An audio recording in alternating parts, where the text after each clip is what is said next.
There are a lot of talks, a lot of stories about PE firms, a lot of people kind of on edge, but I feel like in 2026, the perception of PEs are changing. There's a lot of good players that came into the industry through PE, but I think there's a lot that are leaving it too. Culture or compensation, which wins long term? You can have a good culture and pay that sales rep a very good compensation. What's the perfect size? I would say probably between 20 and 25 million would be pretty manageable. The most difficult part for me was when everything revolved only on profit margins.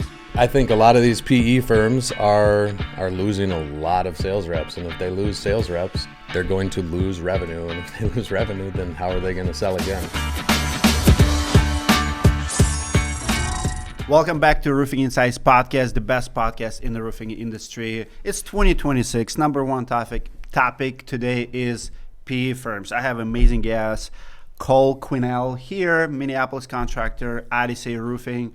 Thank you for coming in, brother. Hey, no problem, man. Thanks for having me on.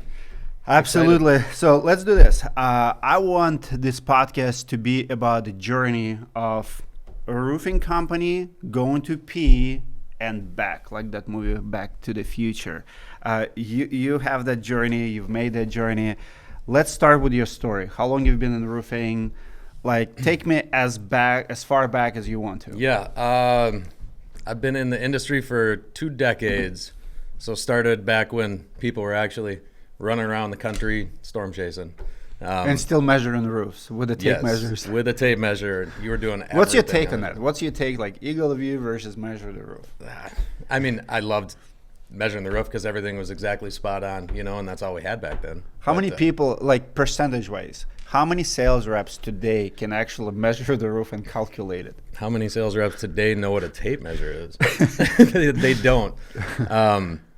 But, I mean, I grew up in the construction industry. My dad was a framer for forever, so since I was 11, I was putting walls up. I recently talked to the roofer out of Pennsylvania. He said that they do about $2 million a year. Mm-hmm. They spent $20,000 last year on eagle views. Oh my God! I mean, if you are the contractor and this is what contractors don't understand, that every dollar you spend, it essentially comes from your profit. You know, to do $20,000, you have to sell $200,000 worth of work. Yeah. Just to buy eagle views. I know. What do you think about eagle view? Are they still a thing? Do you guys use the eagle view? We don't use eagle view. We use the GAF quick measures for all of ours. They're a heck of a lot cheaper than an eagle view. Eagle views are $60, $70 a piece right now. Yep. But you get those pretty cheap. So 20 years ago, still measuring. Have you actually roofed? Like, what's your background? Oh yeah, I did roofing for many years. Like I said, I was doing all sorts of construction with my dad growing up, and then out of school, that's what I was doing for a couple of years, was roofing. And then I jumped right into the sales side of it. I bet you back then you probably have like 5-10 companies per city. Now it's like 50. Yeah, it was a different ball game back then. There was competition, but not 1,000 contractors, different companies in each city, So it was easier to sell the jobs for sure. But on that, like, people say all the time, like, oh, my market is saturated. And I do say all the time that we do have too many roofers. But at the end of the day, you're always competing with like other 2 estimates, 3 estimates. I mean, some numbnuts will take 8 estimates. Yeah. Like, what are you looking at? If somebody asks me, if I go to a homeowner's house and they said you're the 7th or 8th estimate that I'm going to get, I'm not going to be not going to be talking to that homeowner again. Really? You're not going to? No, I'm not going to try for it. Why not? Because you don't need 8 estimates. You're not buying off of, most people buy off of a number, right? But also you got to factor in that they're buying off of the person and the company that they're buying. So those are the customers I like to. Is your dad in business? He actually works at Odyssey with Odyssey. me. Yep. So when did you guys go on your own, or what was your first roofing company, your company? Odyssey is my first roofing company. I own Odyssey, but before that, I worked. I was the VP of sales over at Capital Construction. So that's where I was before. Is it like almost like a corporate job? Would you say? Yeah, it was.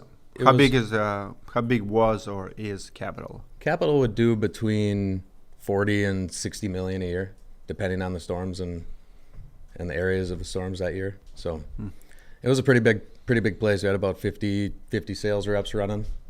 What did you do for them? For them, I mean, I hired all the sales reps. I trained, all the sales reps. I did everything for them. There are a lot of talks, a lot of stories about PE firms, a lot of people kind of on edge, but I feel like in 2026, the perception of PEs are changing. A lot of people heard the stories. I actually hear a lot of companies selling back or buying back their businesses. Describe to someone who still owns the roofing company what it's like to sell to PE and how PE is different. What PE is changing to your roofing business? What happens after that acquisition? Yeah, so I mean, Capital sold in 2021, and I didn't really see any changes in anything until probably middle of 2023. But it's when the PE started getting more involved. Processes started to change that we had set up in the company that were perfect, like it worked. And then that was between 23 and the end of 2025 is when we saw, the most changes in everything. But what kind of changes? Like, is it harder for the owners to be under that umbrella? I see some people really struggling, like some owners who have the pride in their brands. They either walk away because they don't want to. It's so they walk painful. away or they get pushed out. Oh, really? One of the two, yeah. What's the hardest thing, do you think, for a regional team? Is it adaptation? Like, here's my question. Is it hard for that original team who built it, management team, to adapt because of the ego or because of old ways and learning curve? Or is it hard because they just know that it's better and they don't like the corporate vibe? Yeah, I'll just speak for me. The most difficult part for me was when they wanted to change all the processes and everything revolved only on profit margins. That's it. Like, if the profit margins aren't here, we're not doing that job. Like, and they all had to be super high, and it just wasn't realistic. That's the only metric. That's the most important. That's the only thing. And that's when I started, veering away from it and started thinking about doing my own thing because I wanted the values of the company back. I wanted to give the homeowner what they... Do they track reviews, customer service, quality, or they track it but not as much as... I mean, I'm not sure what they were doing with tracking it because, like I said, I didn't have much insight after a certain period of time on anything. So... If you describe the market today, what do you see? Do you see more and more newer companies starting? Like, is it hard to start a company in 2026? I see a lot of companies starting right now. There's a lot of brand new companies starting from people that came from or have been in the industry for quite some time, and they start their own companies. And it is very hard to start a company. It takes a lot of money to get a brand new company started. I started back in 2013 with like $2,000 to my name. Do you think it's possible today? Yeah, you'd be broke. Well, you are broke for the first couple of years. You just have to reinvest in yourself. I know. How much money do you think you need to start a roofing company today? Oh, man. You need quite a bit. I don't know how much it cost to get mine started, but we were up there. It was over 150 grand just to get it going. If you want all the things, like you can start it out of your house if you want, but you can't look good enough doing that. So you got to get the office, you got to have the sales guys, got to have the relationships. So I don't want to be negative Nancy here. Give me top 5 like pros, like what's good about PE, like top 5, like the reasons why it's good for the industry, it's good for the people. Like, I'll start with the first one that obvious to me is pay, probably, like management pay, or like I don't see disputes from PE firms, like sales reps getting paid. Because in other part, like the fragmented section, there's so many disputes. There's so many sales reps who get screwed. Do they have that problem in the PE world, or it's more steady? With sales reps getting paid? Yeah. Or is the same? I mean, from what I know that that I know of a lot of sales reps that have said they haven't gotten paid. I haven't seen like proof or anything like that from a number of different companies, but they also left those companies, and I think that the PE firms knew that they were leaving. I see. So then, they hold back their money, but they hold them hostage too, because they don't get paid on their jobs for 3-4 months from when it starts. So those sales reps are locked in to that company, and they're not very happy when they hear that they start looking around for other sales jobs. Top 5 though. Come on, it's good to be. They're doing like $300 million a year. They gotta be doing something right. Well, they were doing $300 million a year. Let's see how it shakes out now. I don't know. Yeah, market is definitely changing. The market's changing a lot. From what I've heard, a lot of the sales reps from all these big firms have been looking around and going to other places. I know I've gotten lots of inquiries over here at my company at Odyssey from people that came from big firms, and I brought a couple of them on too. But top 5, I think I can only think of one, and it's probably the money that what they can get their materials for and what they do their labor for, because they're so big and the volume that they do. So labor is just more buying power, negotiation power? Yeah, I think so. But then again, I think that the manufacturers and the suppliers have kind of seen through all their bullshit and they started pulling, all of their, they just started pulling back a little bit on it. Here's my thing. I recommend contractors for a living, right? Yeah. We have 600 roofers, I think, in directory.com on my business. And I have to make a decision, who do I recommend? It's a profile of the contractor. Who is the best for the homeowners? And honestly, PE firms, in my book, is not the best recommendation. As a matter of fact, a lot of companies who used to be on my recommended list now is off the list, because after they've been sold, we are getting more and more complaints. The customer service goes down, complaints raise up, because when you have that owner operator, and I'm struggling with it a little bit, because I think when you're too small, you cannot take care of if you have $1 or $2 million player in the market who goes on vacation for 2 weeks, he has the complaint, homeowners calling me, Dimitri, this guy installed the roof, it's leaking, I cannot reach him, right? And then when you have 10 million plus, it's also too big to take care of all the comebacks.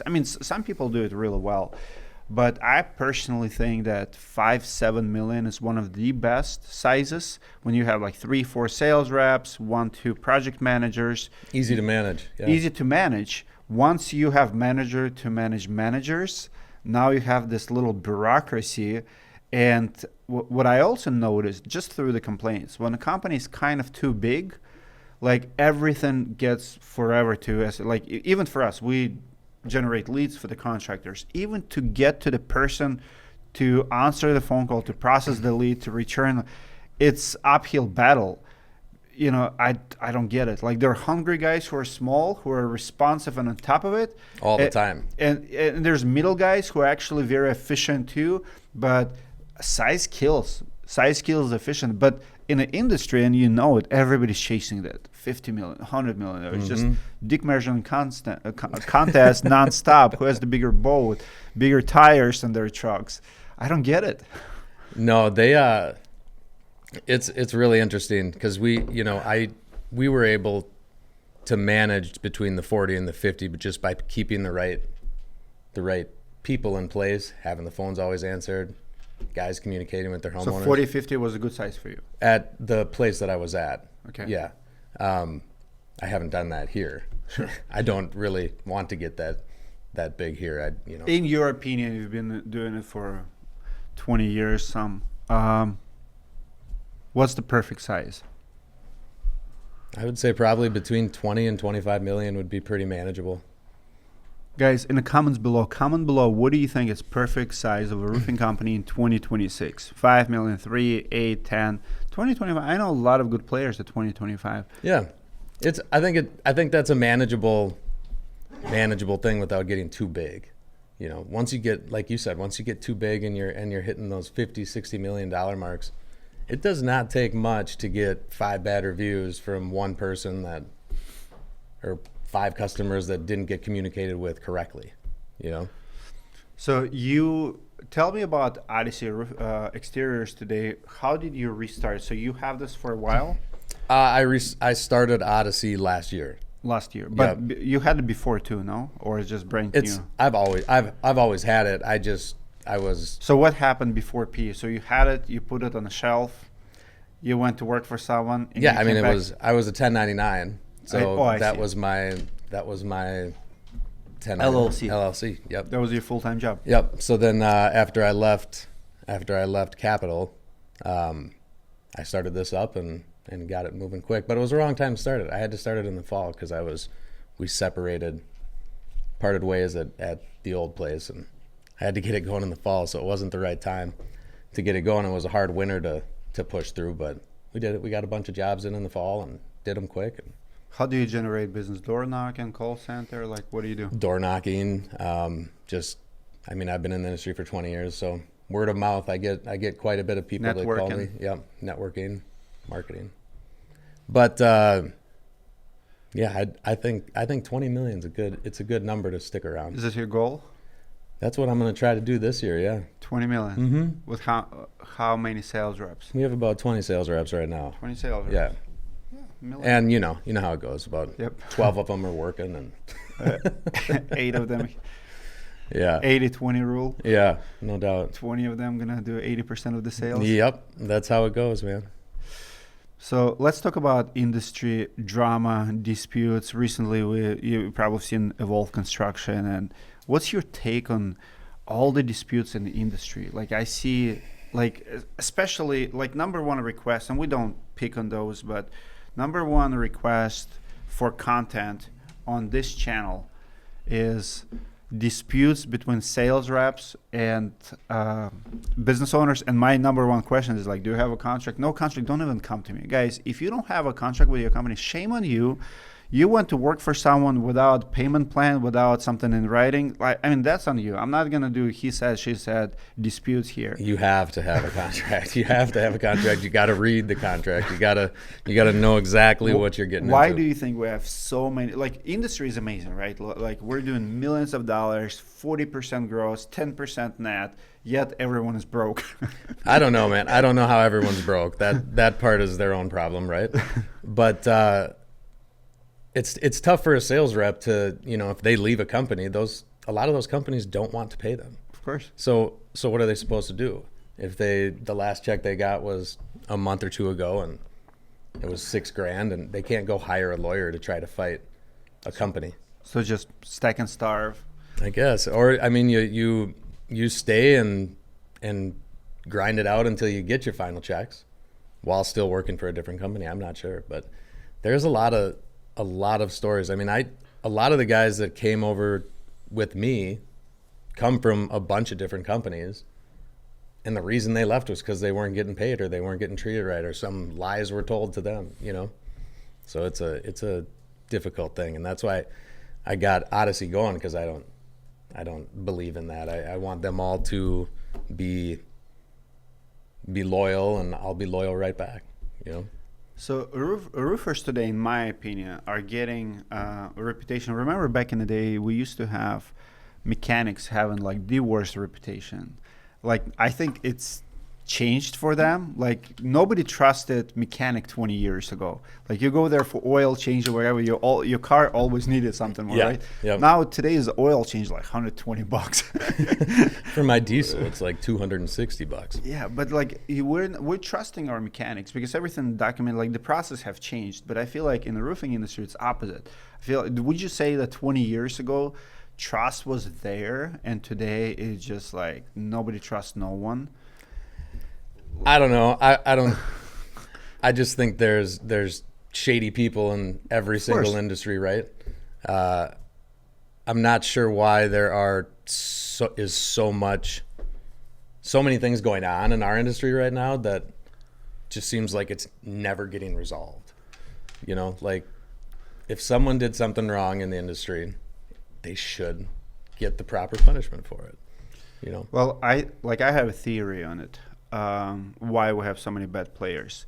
So, like, if you look at a storm restoration industry, the people who not started, like the OGs, yeah, they build this massive teams, like 100 plus, right? think about if you run a business, like Evolve Construction is a great example of it, actually. So you run a company, you have 20, 30 salespeople, and you're teaching them insurance fraud. You actually showing them, oh, you can get away with this, you can get away with that. And then you go under. But the money's there, right? Like, and you've been trained it. And now those 20, 30 people, a lot of them will stay in the industry, either work for someone else, and it spreads. It spreads like cancer. So if I show you like, hey, nobody's prosecuting this and you can do this. And now I see it this cancer starts spreading into public adjusters. Public adjusters like, hey, we can take these claims, we can, charge insurance companies and not do any work. That's Bulldog and Evolve for you, right? Like I'm reading comments on nonstop now, and same story. Homeowners like, hey, the work is not done. PA, send it to my contractors. How is it legal? But they're getting away with it. How big are those companies, or were those companies?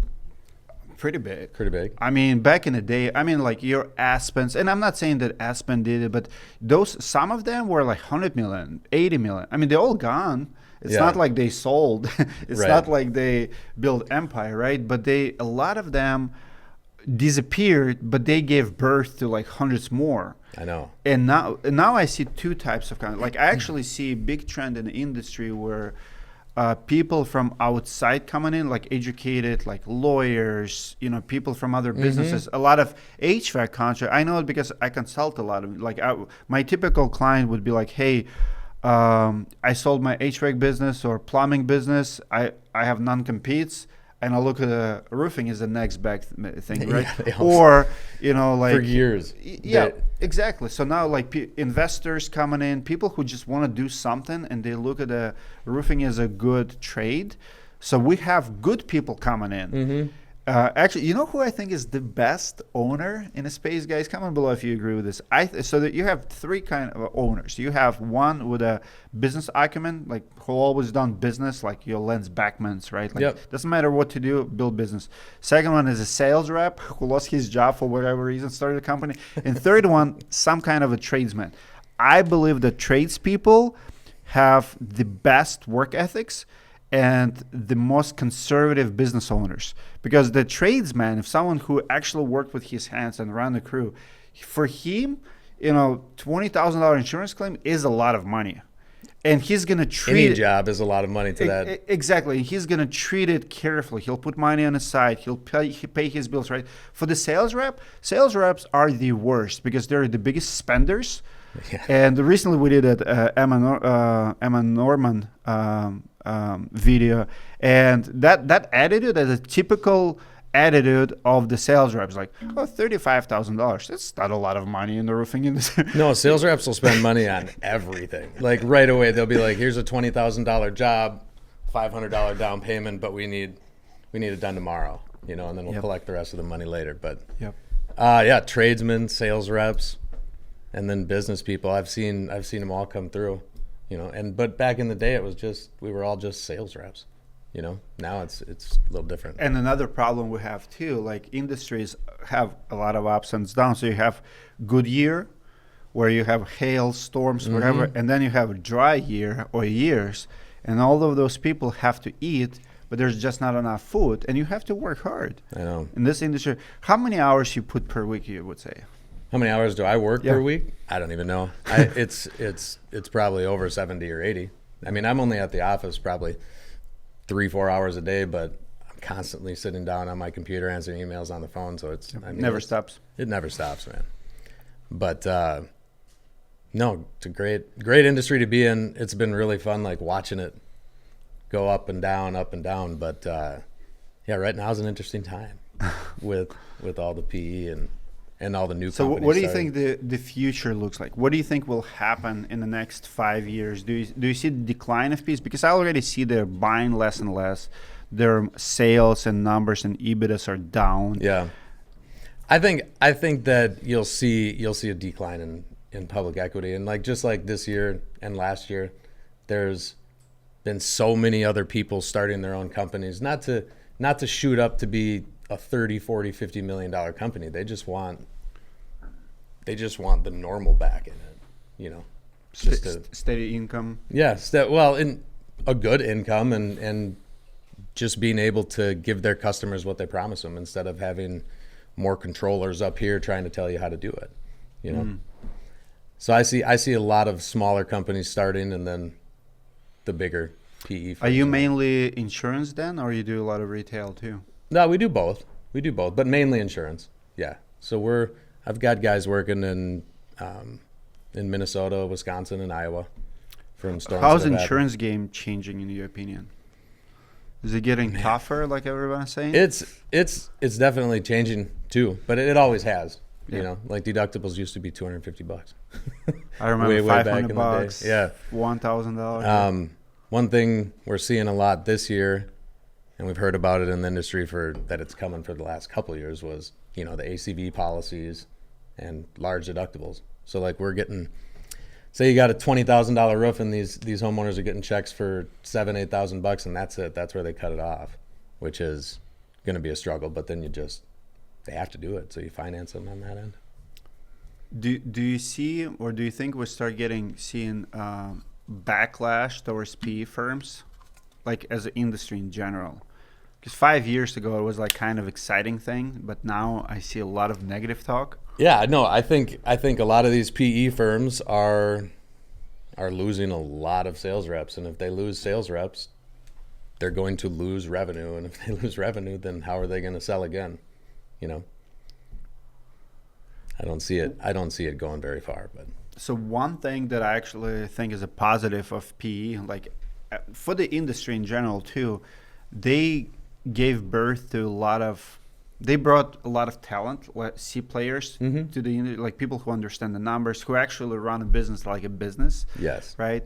And I feel like now all of those people who work for those PE firms who quit and go on their own, I mean, I see positive because it's experience. You learn things from, like, Lance Beckman, as example, he came from AT&T, corporate culture. When you understand how to run actual business, I think you'll be better roofing company.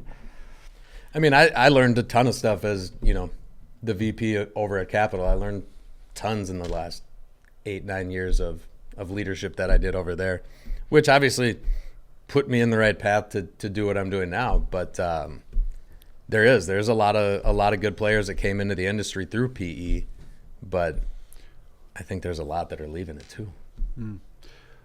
What does independent roofing company needs to do now to survive in this market? I see a lot of depressed and tired and exhausted roofers in the marketplace. I think they need to just keep doing what everybody's always done, man. You go out and you sell jobs, you do what's right by the customer, you build relationships. I think a lot of people wait for the perfect storm to happen. There's always storms to work. Like in 2023, not really. There wasn't a whole lot to work in Minnesota, but there's always old storms to work, small storms to work, but all the sales reps, and they usually wait for the perfect storm. They find an excuse on what not to do. I think those are the depressed ones that you're seeing out there. When you inspect roofs, do you see vandalism in Minnesota? Is it common, or is it like far between? Does it happen? Because I've seen a ton of it.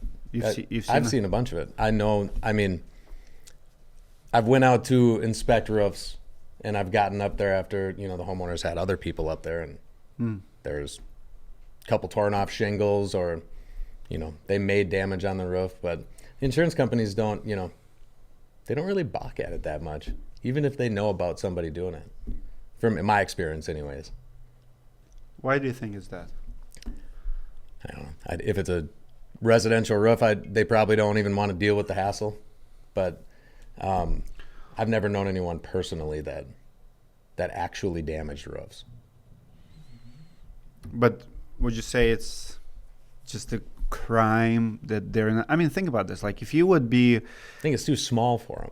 Like, if it's just one case or something that they catch someone doing it, I think that's too small. But if there's a number of times and they're investigating someone, but wouldn't you agree that company that damaged one, they probably damaged multiple? Yeah.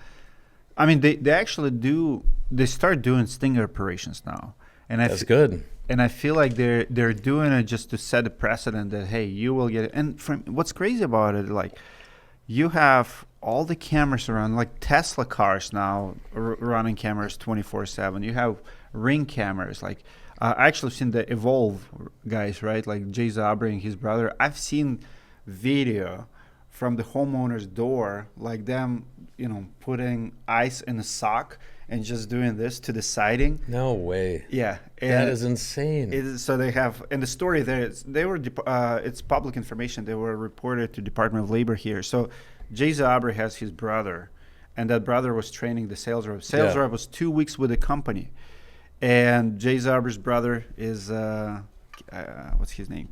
Khalid. Anyway, so he is behind the house, comments to check on him. So he's kind of on the phone. I mean, you look at the cameras like, what are you guys doing? So they'll catch you. And the homeowner is the one who reported it.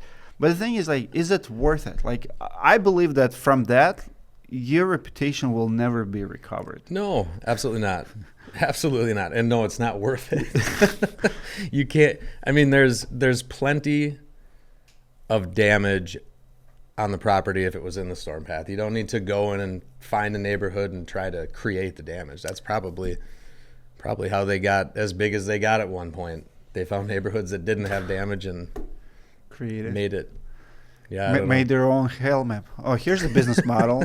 Jay Zabri, you probably did not think about it. I'm going to teach you this. You find a graphic designer and you do one of those hail maps in the area that just made up hail map graphic design. And then you send that to insurance company and you just work that neighborhood, just creating damage.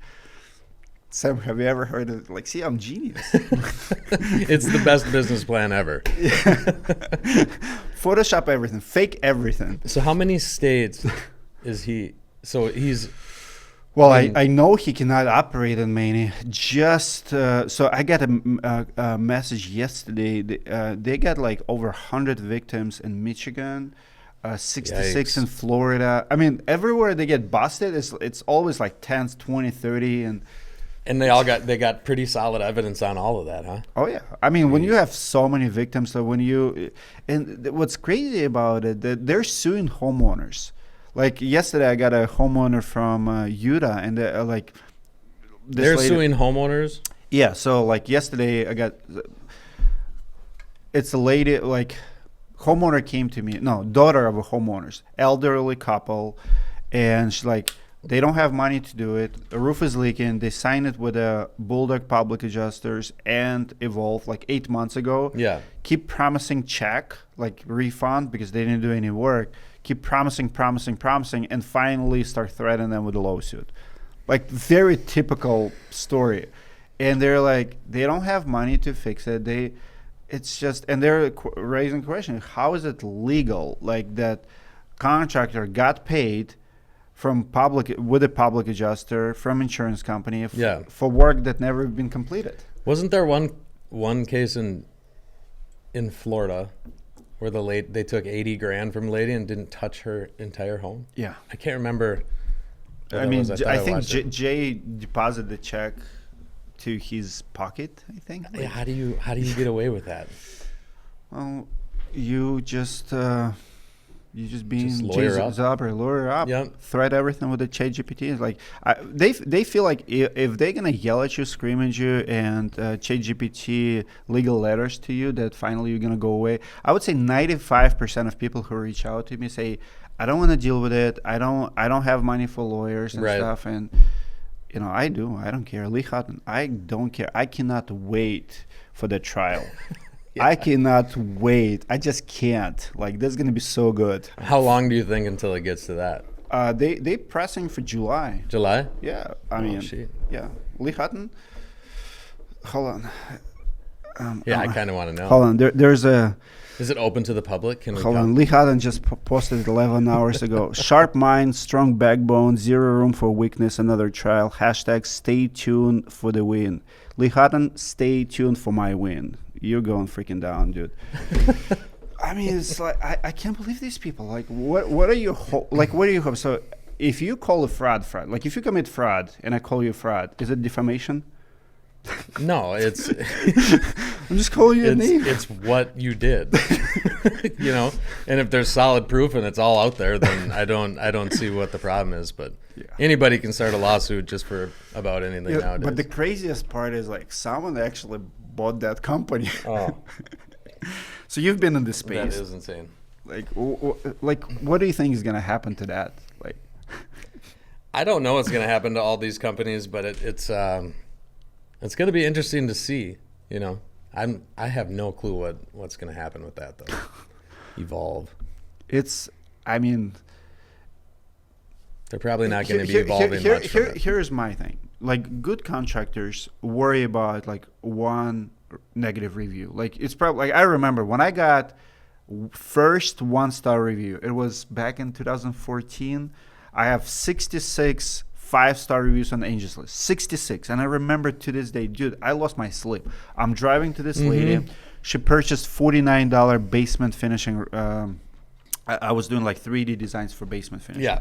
So she purchased it. I'm driving, stuck in traffic, calling the number, and it was a landline, and it was disconnected. How would I know?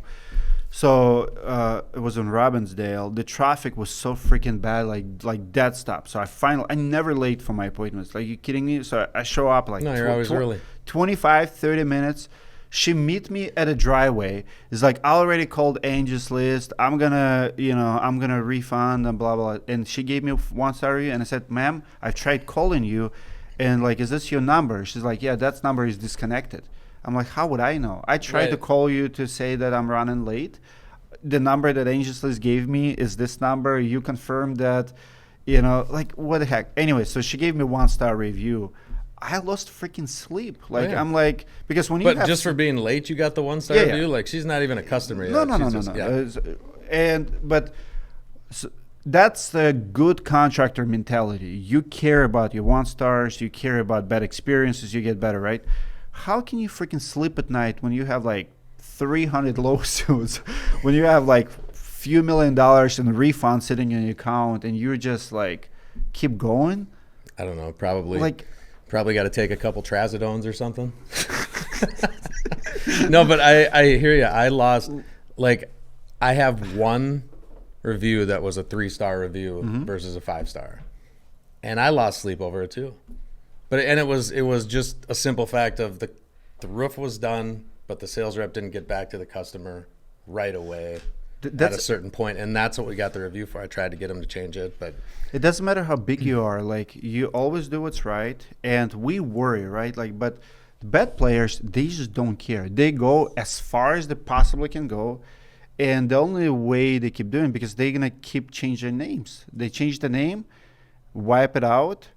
And that's in the United States of America. That seems to be the losing business model. Like, all the big corporations are doing it. Like, if you look at like Home Advisor, first is Service Magic, reputation to the ground. Now it's Home Advisor, reputation to the ground. Now it's Angels List, reputation to the ground. Yeah. Keep rebranding every couple of years to hide the bad rap. And I feel like companies like Evolve doing the same thing. Once you become famous for something, you just change the name. Yeah, I don't see it. Well, it's not going to go. It never goes great for anyone. Like, it just repeats itself, right? But is that what they're doing? Is that they're just going to change the name, you think? I mean, they just changed the name like recently again. It's not, well, if you look how many names they have, it's Evolve Restoration, Evolve Construction, Evolve like. Well, wasn't there another company that did that here in Minnesota a while ago? Wasn't it Polar? Polars. Yeah, remember that? Wasn't that Able, and then something happened, Polar. And then they were Polar Contracting, and then Polar. But I believe it catches up to you, because in the industry, I remember, and I'll share this publicly, I think for the first time, in 2016, I got into like in the wintertime, I tore my ACL, so I was like 3 months on crutch, like the worst year for me ever.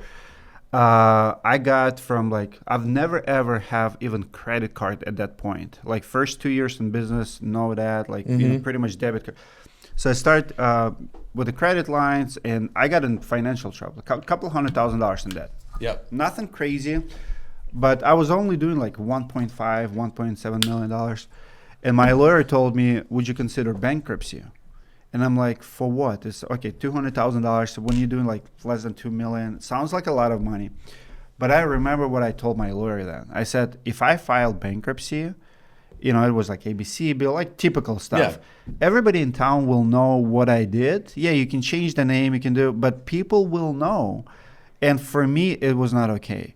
And I fought it. Within 2 years, I paid off my debt and whatever. It wasn't easy, paying a couple $100,000, but I believe it was and my lawyer told me, he's like, bankruptcy, don't think about bankruptcy as something bad. It's a law for a reason, blah, blah. I'm like, I get it, but people. It's your reputation, though. Yeah.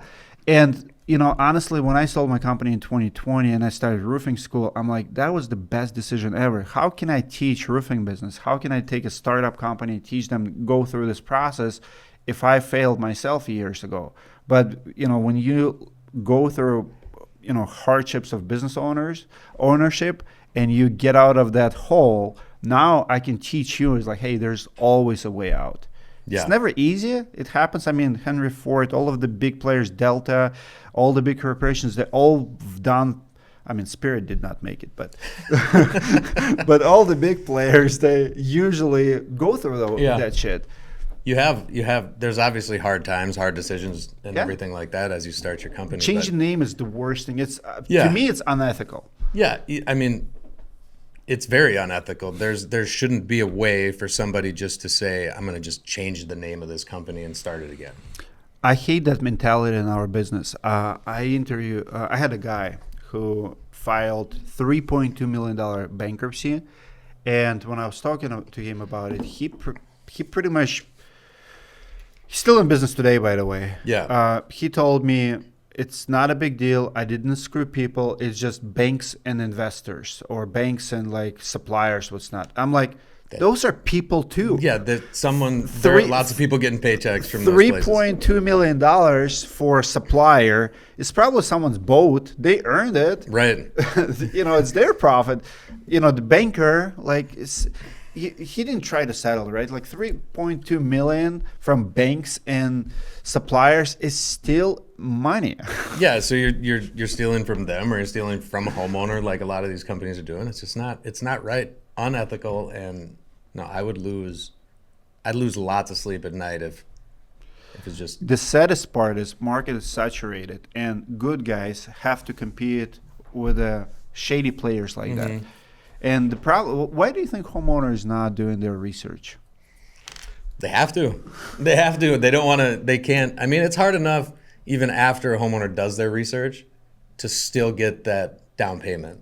Like they still hold back on it. Like a lot of them want to give you just $1,000 down payment, which is fine in some cases, but they do their research because they don't want to get screwed. And if they do get screwed, then it's the process of trying to get unscrewed. You're going to have to get a lawyer. You're going to have to call the state departments. And a lot of people say like, oh, we like drama on this channel. Stories like these are helping me, motivate me to do what I do. Like, I feel like the biggest need in the industry is like connecting homeowner with a good contractor, because homeowners just don't know. They don't know how to do the research. No. That's why when I started directory.com, it was, the theme, like there are good guys, there are bad guys, but homeowner just does not know. Homeowner does not know that this contractor might owe $5 million to ABC Supply and about to file bankruptcy. We can monitor it. We know what to look. We know how to manage the reputation, the reviews. Homeowners don't know. And that's needed. That's needed. It's very needed. Because all most homeowners have to go off of is a 30 Google reviews. Yeah, and if a Wolf sales rep knocks at your door and says how great they are, he's probably going to be a smooth talker. He's probably going to show you a brand new account with a paid Google reviews. That's another freaking topic, right? Well, and a lot of people love that they're a big contractor too. Yeah. Like few articles like, oh, look, like this piece on us, like we're like, no, this is bullshit. It's paid. It's propaganda. Yeah. No, you can pay for just about anything these days. You can go online and get 60 Google reviews just by making one phone call to a company that does it, You know what you cannot buy? You cannot buy me, and you cannot pay me to remove the reviews and videos about those scammers. Lee Houghton, you don't have enough money, man. So let's wrap it up. I have 6 questions, rapid fire. Our family values just marketing. Our family values just You marketing. know how big companies say like values of these PE firms, like big, like when the roofing companies Yeah. saying, No, big companies will just say whatever they need to say to get the sale, man. So like family values are what, what I have, what my company has, but we actually live it, It's to big companies, it's not a family anymore. They're just a big company with pretending to be small yeah, company. exactly. So Love it. Give me best salesperson trait and worst salesperson trait. best salesperson trait is communication, calling homeowners, getting on the phone with them, being upfront with them, honest. Worst salesman trait. I mean, there's a handful of them. Give me the one that you cannot stand. Like if you see person have it, like no go. Not gonna. I don't know, just the sleazy sales rep, where they come in and they talk a big game to the homeowner, but then behind their backs they're talking shit. There's tons of them out there. We don't mess around with those. Culture or compensation, which wins long term? Can you pay? I think you can have both. You can have a good culture and pay that sales rep a very good compensation. I had it for many years, and that's what we're building here. Okay, I'm gonna follow up with this real life example. Yeah. So there's a company in Atlanta who pays their sales reps, you know how much? 70% profit. So they're trying to win long term by compensation. Is it desperate structure, and they actually lead with it? Like we pay 70% more than anyone in the business. I don't think it could be desperate to try to get 30, 40, 50 sales reps quick, but there's lots of money in the roofing industry. So however else they're set up, maybe there's something else they're doing, but my sales reps can make between 50 and 60%, depending on where they're at and how much they've done in the past and what they bring to the table. So, but I think you can definitely have both, for sure. What is one roofing trend that you hope dies? Well, I think PE is gonna die, man. I think all those bigger companies are gonna go away. I think it's gonna go back to the little guy. Like BlackRock? What do you think about the Roscoe story? Did you hire anyone from them? I talked to a couple sales reps from Minnesota Rusco, but that whole deal is how does that happen? Like, who's responsible for it now? Who are all those homeowners supposed to call? BlackRock? You gonna get a hold of somebody at BlackRock? That was a unfortunate story. How many people work there? I can't remember what they said. It was a lot. I mean, they've been doing it for 40 years. That was a huge story. I Yikes. personally know people who worked there for like 20 years installing like siding and stuff for them, like doing bathroom remodels. No, I know someone that knows someone that like they gave him like a $30,000 deposit for a deck, and then the company was just shut down. So how do you? But BlackRock, you would think they would be able to like return some of those. Like it's not a money issue. It's not a money issue. It's They're not just a not Jay gonna do Zabry it. situation. It's like, hey, they actually have money. They don't want to. They want to keep all the money, man. It's for them. They don't think it's going anywhere. So, Wow. Best advice you've ever ignored? work the storm harder. You know how it goes when new storms hit and everything like that. You get out and you get 20 jobs and then you slow down or whatever. It's do it while you can. Yeah. That's your summer. That's your labor. How about best advice you've ever taken? Start your own company. That was from my wife, by the way. So start your own company, because the other one was stressing me out too much. There was too much going on. So that was the best And she advice. thinks that your company is gonna be less stress. No, she knew I'd be in a better spot for doing it. So Explain that to me. Like, how can you work for someone in stress? Because don't you like have less stress because it's not your business? I think so, if depending on what position you're in, but I was the VP at a large company with 50, 60 people underneath me, still doing my own sales, still doing all the other things you got to do there. And it was too much. And I still got to do that now, but I just can do it in my own way, so it's manageable. I think when you have that ownership mentality, when you're a leader, you just can't do it otherwise. I sold my flooring company back in 2012. Yeah. And I sold it to a bigger company, and we agreed that I'll work for them for a year, find like replacement, build everything. And those guys, the two owners, they're starting their day like 8:30, right? Like downtown Atlanta. Mm-hmm. I live like 45 miles away. And every morning, I didn't know any better. Like I would wake up 5, leave my house at 6. Like every day I'm at the warehouse at 6 in the morning. I sold the company. They gave me the truck. Yeah. They gave me the salary just to build a process. I'm coming to the warehouse. I'm doing the forklift, organized. They're like, Yep. You don't have to do it. I'm like, I can't No, come like, to work at 9 o'clock. I started at 9 and going back home at 4. It's like part-time job for me. Yeah, big time. No, it never ends. That's for sure. Shit, man, I'll walk through my office, and if there's a piece of paper left on a desk, I'll have to move it and put it in its right spot. It's just you just got to make everything exactly how it needs to be. Awesome podcast, brother. Let's finish with this. Give advice to someone who is depressed of the market today. I see a lot of guys who are struggling because they say competition is fierce, all these PE firms, all these storm chasers. What would you say to the good guy who wants to go on his own in 2026? It can be done. There's lots of things that are going to hold you back, but get out there, make the right decision, don't hold back. It can definitely be done. So, amen. Amen. Thank you, guys. See you in the next one. See you next time.